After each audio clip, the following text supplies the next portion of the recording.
F. Scott Fitzgerald once declared there were no second acts in American lives. Nobody told Henrik Fisker. The Danish-born, Los Angeles-based car designer turned entrepreneur is now on his third attempt at building cars with his family name on the hood. In his early favor, our drive of a prototype of the electric-powered 2023 Fisker Ocean SUV due to hit streets later this year suggests he might finally have a winner. The challenge. At first acquaintance, the all-new Ocean is a cool, classy, competent take on what is quickly becoming the planet's hottest vehicle segment, the midsize electric-powered SUV.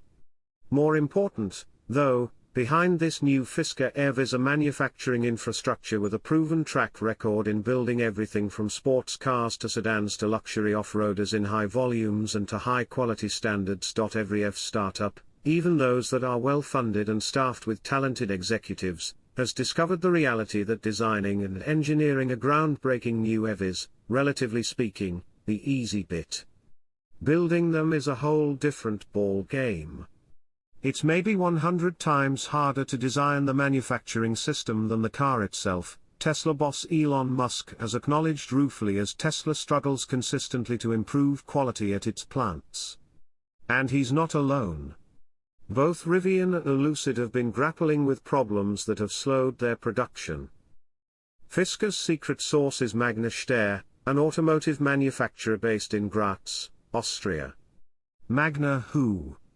You may not know much about this company, a subsidiary of Canadian auto supplier Magna International, but you're familiar with what it builds: the Mercedes-Benz G-Class, Jaguar I-Pace, BMW 5 Series sedan, BMW Z4, and Toyota Supra. Indeed, Magna is an experienced, flexible, and efficient auto manufacturing specialist. And it's invested in making the 2023 Fisker Ocean a success. Literally, the company has taken a 6% stake in Fisker Incorporated. Although Fisker stock has been on a wild ride since the company was floated, at the time of writing, it was trading at less than a third of its peak in February 2022. It's an investment that could pay big dividends for Magna. I think today we are a $2.5 billion company, Fisker says, pointing out Rivian and Lucid, despite significant cuts to their production forecasts, are worth about $30 billion and $24 billion, respectively. Magna might make more money on that stake than it actually makes on the cars it builds for us. That, of course, depends entirely on whether the Fisker Ocean is a success. Ocean primed? The Ocean is built on Fisker's own platform co-developed with Magna, and codenamed FM29. The name comes from the wheelbase, which is 2,920 mm, or 115.0 inches.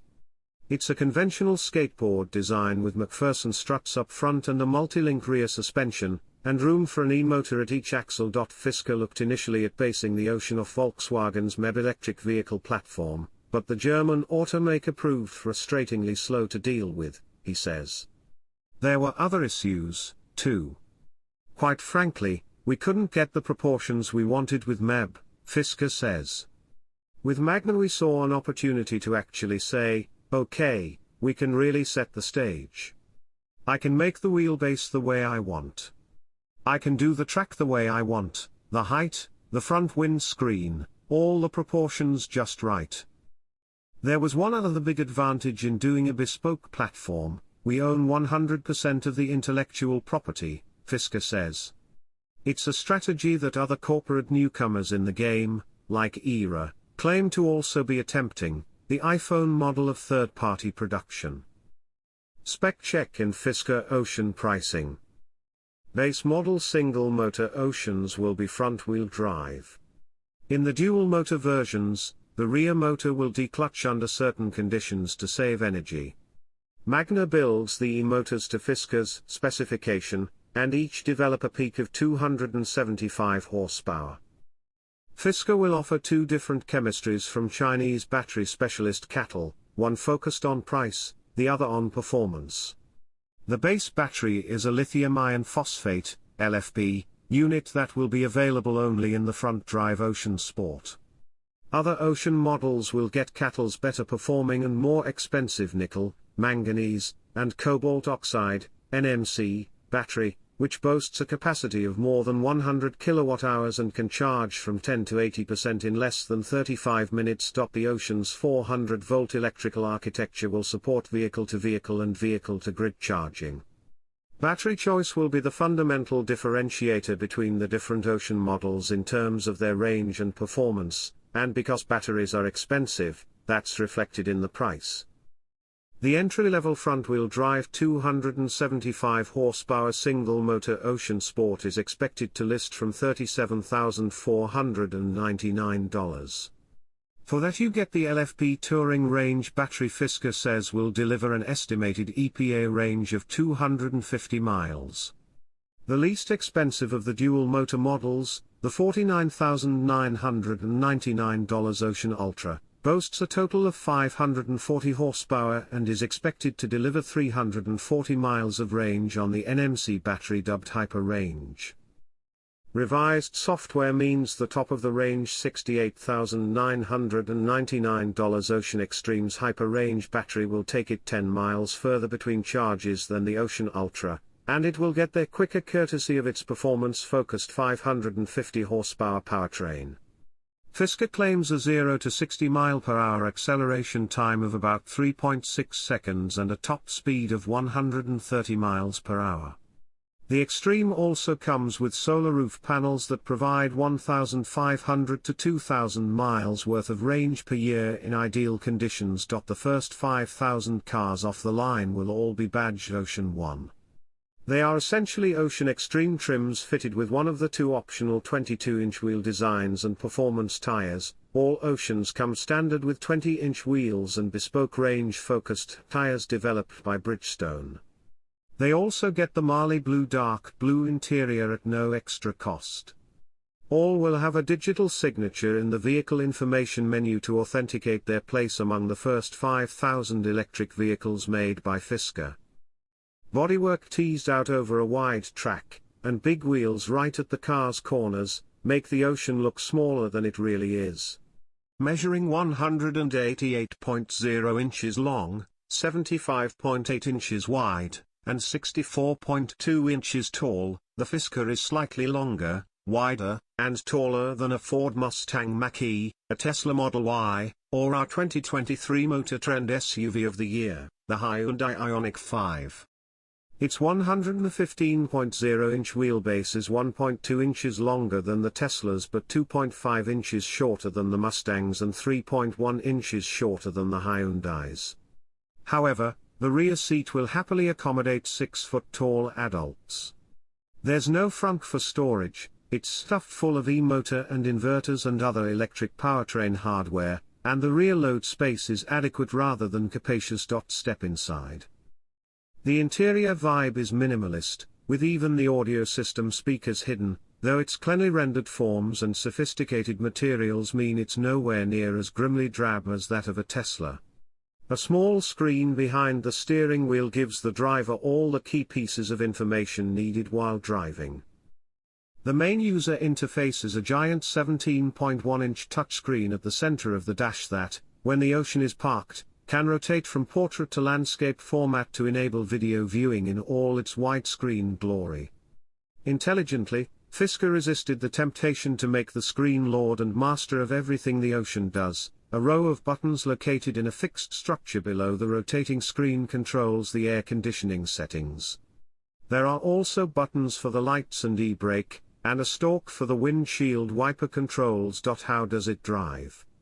We drove a pre-production prototype Ocean Extreme, which meant it had the 550 horsepower dual-motor powertrain, optional 22-inch air glider wheels, and 255/45 Bridgestone performance tires. Though well-worn and rough around the edges, as all prototypes tend to be at this stage of development, and still awaiting software calibrations, it was nonetheless close to final spec in terms of the powertrain and suspension tune. As you'd expect, with 550 horsepower and instant-on torque, the Ocean feels quick and lively off the line, speed building with the silent, elastic surge that makes EVs so addictive in traffic. The steel-sprung suspension keeps a tight rein on wayward body motions, roll, dive and squat are well controlled, but not at the expense of the rolling ride. Road and wind noise levels are low. Unlike many other dual-motor EVs, the Ocean feels noticeably front-drive biased, understeering in tighter corners when you go to power, with some torque steer evident under hard straight-line acceleration. A little more rear motor bias, easily done with a software change or two, would dial up the fun factor for twisty bits of road. The braking also needs work, the pedal travel is too long, and there's too much delay before the accelerator responds after braking inputs. Fisker also could take a little more weight out of the steering to enhance the decent feel from the front axle. And the steering wheel needs a redesign, as the multi-axis touch panels on the spokes are too easily activated inadvertently by the palms of your hands. Pleasingly, the Ocean drives smaller and lighter than expected. It doesn't feel like a lumbering SUV with a big battery in its belly. Intriguingly, when asked, Fisker engineers smilingly declined to say how much the Ocean weighs, which suggests their extensive use of aluminium and plastics. The front fenders and rear quarter panels are plastic, for example, has paid significant dividends. Value equation. At first acquaintance, the 2023 Fisker Ocean looks set to ruffle a few feathers in the midsize electric SUV segment. The $37,499 entry-level Ocean Sport undercuts even the base Hyundai Ioniq 5 by about $3,000, and if Fisker's estimates stand up to EPA testing, it will offer 13% more range in the bargain.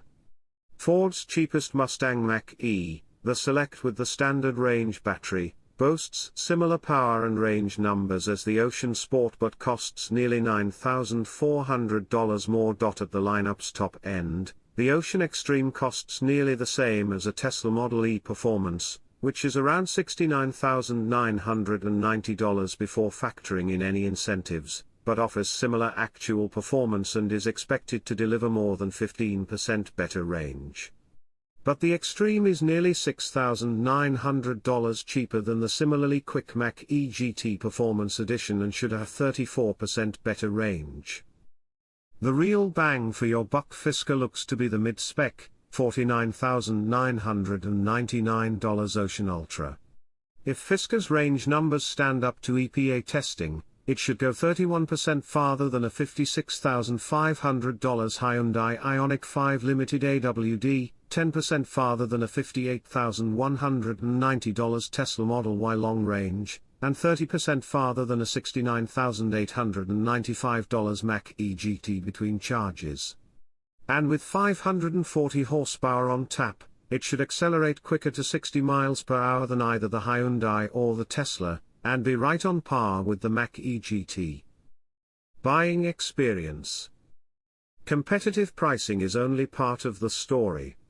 From the fourth quarter of 2023, Fisker plans to offer a flexible lease that will allow customers to return their Ocean anytime.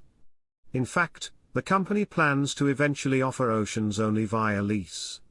We're going to own the vehicle until the end of its life, 12 years, and recycle it, Fisker says. You can lease and hand it back anytime you want. Customers leasing older pre-used Oceans will be offered software-based functionality upgrades, for a fee, a strategy Fisker believes will unlock more value for the company over the vehicle's lifetime than is normally extracted via servicing and maintenance. We'll make more than 3 times the profit margin over 12 years versus a one-time sale, he says. Finally, Fisker says the company has 60,000 Ocean pre-orders. The first vehicle is expected to roll off the Magnestair assembly line before the end of 2022, including 5,000 prepaid deposits of $5,250 for the limited edition Ocean 1. In 2023, the first full year of production, he expects the company to deliver 40,000 to 50,000 total vehicles to the US, Europe, and Asia.